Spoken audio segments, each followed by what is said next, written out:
So আজকের video topic random number generator, অর্থাৎ আমরা দেখবো আজকে কীভাবে C plus plus programming language use করে কিছু র্যান্ডম নাম্বার আনা যায় স্ক্রিনে প্রিন্ট আউট করা যায়, অথবা এই প্রোগ্রামটা আমরা বিভিন্ন জায়গায় ইউজ করতে পারি যেখানে আমরা র্যান্ডমলি কোনো একটা নাম্বার ক্রিয়েট করার দরকার হবে। সো এই জন্য আমাদের বেসিক সিনটেক্সটা হচ্ছে প্রথমে আমাদেরকে যেটা করতে হবে সেটা হচ্ছে একটি নতুন লাইব্রেরি অ্যাড করে নিতে হবে আইওস্ট্রিং ছাড়াও, সেটা হচ্ছে CSTDLIB। সো এটার মিনিং হচ্ছে common sexually transmitted diseases lives in your body. হ্যাঁ, ভয় পাওয়ার কিছু নেই, এটা মানে আসলে এটা নয়, এটার মানে হচ্ছে C standard library. So C standard library add করার মাধ্যমে আমরা এই ফাংশনটা ইউজ করতে পারলাম, যে ফাংশনটার নাম হচ্ছে র্যান্ড ফাংশনটা CSTD লিভের একটা ফাংশন। সো এটা বেসিক্যালি কাজ হচ্ছে র্যান্ডম একটা নাম্বার তৈরি করা। সো প্রোগ্রামটা রান করে দেখি, আমরা যেহেতু আমরা জানি না এখানে কত নাম্বার আসবে, জাস্ট প্রোগ্রামটা রান করে দেখা যাক কত আসে। সো আমরা দেখতে পাচ্ছি 41 আসছে। সো আপনারা নিশ্চয়ই ভাবতেছেন যে জাস্ট 1 মিনিটের একটা ভিডিও টিউটোরিয়াল হয়ে গেল, বাট আসলে তা না। এটা যদি আমাদের কাছে র্যান্ডম মনে হচ্ছে, আসলে এটা র্যান্ডম নাম্বার, এটা কোনো র্যান্ডম নাম্বার নয়, কারণ আমরা আপনাদেরকে দেখাতে পারি আরেকবার ভিডিওটা রান করলে, প্রোগ্রামটা রান করলে আবারও 41 আসতেছে। অতএব আমরা বলতে পারি যে এটা কোনো র্যান্ডম নাম্বার জেনারেটর নয়, এটা একটা নির্দিষ্ট নাম্বারই বারবার আনতেছে। তো এটাকে র্যান্ডম করতে হলে আমাদেরকে যা করতে হবে সেটা হচ্ছে, ধরা যাক আমরা অনেকবার ধরা যাক 25টা র্যান্ডম নাম্বার চাচ্ছি অথবা 20টা র্যান্ডম নাম্বার চাচ্ছি। সো আমাদেরকে প্রথমে করতে হবে ফর লুপ তৈরি করতে হবে একটা, যেহেতু আমরা আগে অলরেডি হোয়াইল লুপ নিয়ে কাজ করা দেখেছি, এখন আমরা ফর লুপ নিয়ে কাজ করা দেখি।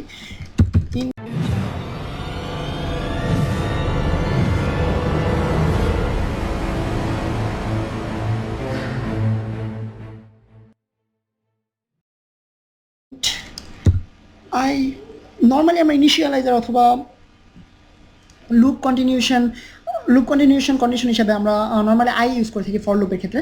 সো এটা একটা গুড প্রোগ্রামিং প্র্যাকটিস যে আই ইউজ করা। সো আইকে প্রথমে আমরা 0-তে অ্যাসাইন করে দিই, then I is less than, ধরা যাক আমরা 10টা র্যান্ডম নাম্বার চাচ্ছি, then semicolon, then I plus plus, then প্রোগ্রামটা আমরা বডিটা ক্রিয়েট করি।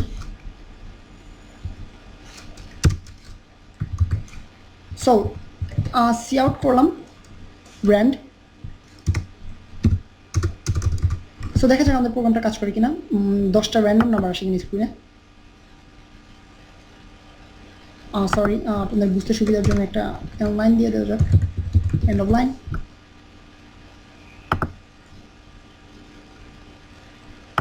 দেখতে পাচ্ছেন 10টা র্যান্ডম নাম্বার স্ক্রিনে চলে আসছে, 41, 18,000 সামথিং, 6,000 সামথিং, 26,000 সামথিং, যা খুব বড় বড় নাম্বার।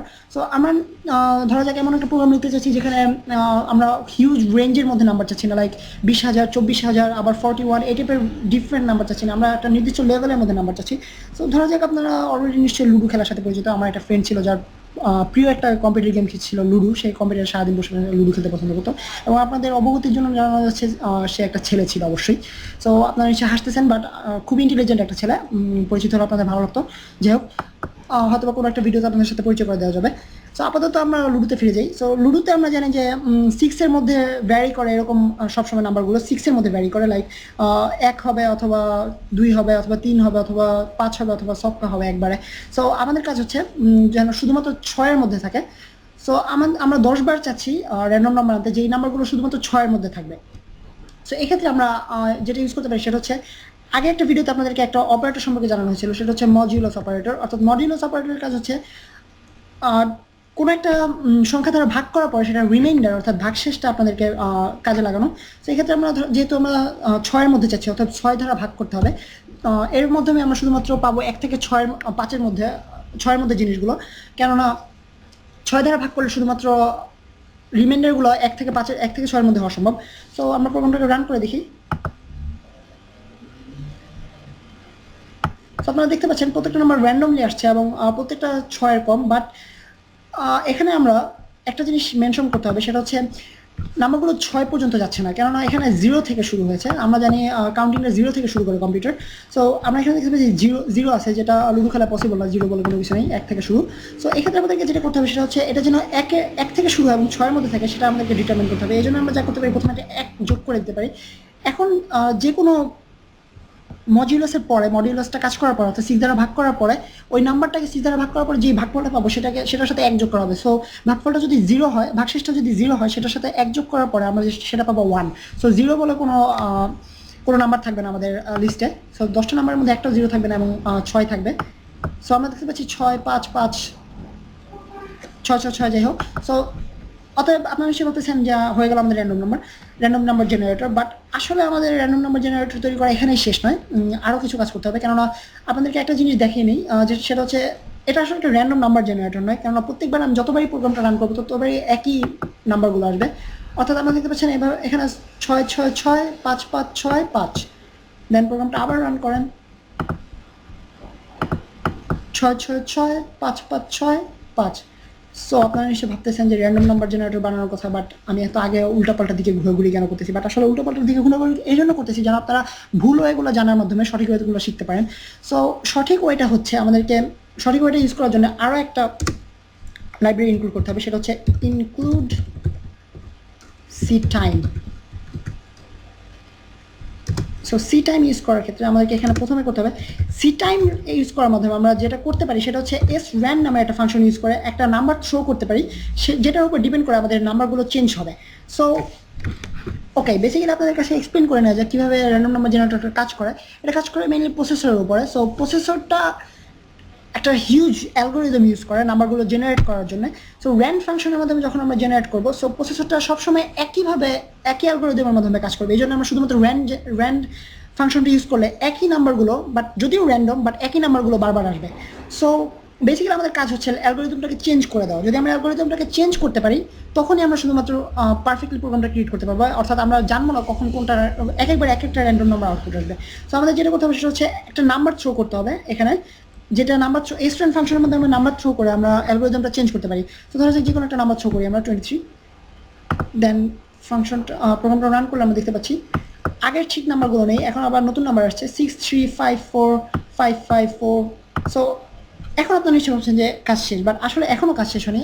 কেননা আপনাদেরকে আবারও প্রোগ্রামটা রান করলে আপনারা দেখতে পারবেন যে আগের নাম্বারগুলো আবার আসছে। কেননা নাম্বারটা আমাদের থ্রো করা নাম্বারটা, অর্থাৎ আমাদের অ্যালগোরিদম চেঞ্জ করার জন্য আমরা যে নাম্বারটা ইউজ করতেছি 23, সেই নাম্বারটা একই আছে। এই জন্য আগের নাম্বারগুলো আবার আসবে। যতক্ষণ পর্যন্ত 23 অর্থাৎ একই থাকবে ততক্ষণ পর্যন্ত প্রোগ্রামটা একই আউটপুট দিতে থাকবে, যদিও নাম্বারগুলো আলাদা আলাদা র্যান্ডম, বাট প্রত্যেকবার একই র্যান্ডম নাম্বার আসবে। সো আমাদের কাজ হচ্ছে প্রত্যেকবার চেঞ্জ করা। সো প্রত্যেকবার চেঞ্জ করার ক্ষেত্রে আমরা সি টাইম লাইব্রেরি ইউজ করে এখানে একটা ফাংশন ইউজ করবো, সেটা হচ্ছে টাইম জিরো। সো টাইম জিরোর মাধ্যমে আমরা ডিটারমাইন করে দিলাম টাইম জিরো ফাংশনের ক্ষেত্রে এটা এভাবে কাজ করে যে, আচ্ছা যাক আপনাদেরকে আগে প্রোগ্রামটা রান করে দেখানো যাক। আমরা দেখতে পাচ্ছি 41154, দেন প্রোগ্রামটা রান করে আবার দেখতে পাচ্ছেন টোটালি র্যান্ডম অন্য নাম্বারগুলো এসেছে 5266, দেন আবার রান করি 411114, দেন আবার রান করি 356433। সো আপনারা দেখতে পাচ্ছেন যে আমাদের র্যান্ডম নাম্বার জেনারেটরটা সম্পূর্ণরূপে কাজ করতেছে এবং অ্যাক্টিভ একটা র্যান্ডম নাম্বার জেনারেটর। সো আপনাদের কাছে এক্সপ্লেন করা যায় কীভাবে এটা কাজ করে। বেসিক্যালি অ্যালগোরিদমটা ডিপেন্ড করে প্রসেসরের উপরে। সো প্রসেসরটা এখানে টাইম ফাংশন ইউজ করার মাধ্যমে আমরা প্রসেসরের অ্যালগোরিদম প্রসেসটা চেঞ্জ করে দিচ্ছি এভাবে যে টাইম ফাংশনের মাধ্যমে এটা সেকেন্ডসের একটা কাউন্ট করে। লাইক এখন হয়তো বা 1970 সালের পরে এখন পর্যন্ত কত সেকেন্ড হয়েছে সেটা কাউন্ট করে রাখছে প্রসেসর। সো এখন ধরা যাক কয়েক হাজার মিলিয়ন সেকেন্ডস, এখন কয়েক হাজার মিলিয়ন 1 সেকেন্ড, এখন কয়েক হাজার মিলিয়ন 2 সেকেন্ড। সো প্রত্যেকবার সেকেন্ডের অ্যামাউন্টটা চেঞ্জ হচ্ছে, অর্থাৎ নাম্বারটা চেঞ্জ হচ্ছে। আমাদের কাজ হচ্ছে নাম্বারটাকে চেঞ্জ করে অ্যালগোরিদমটাকে চেঞ্জ করা। যেহেতু আমরা নতুন নাম্বার থ্রো করার মাধ্যমে অ্যালগোরিদম চেঞ্জ করতে পারি, সো আমরা টাইম ফাংশন ইউজের মাধ্যমে প্রত্যেকবার নতুন নাম্বার থ্রো করতেছি। যেহেতু সেকেন্ড বারবার চেঞ্জ হচ্ছে, অতএব প্রত্যেকবার নতুন নাম্বার থ্রো করার মাধ্যমে অ্যালগোরিদমটাকে নতুনভাবে চেঞ্জ করতেছে এবং প্রত্যেকবার আলাদা আলাদা র্যান্ডম নাম্বার আসতেছে আমাদের এখানে। So basically random number generator নিয়ে এভাবেই কাজ করতে হবে।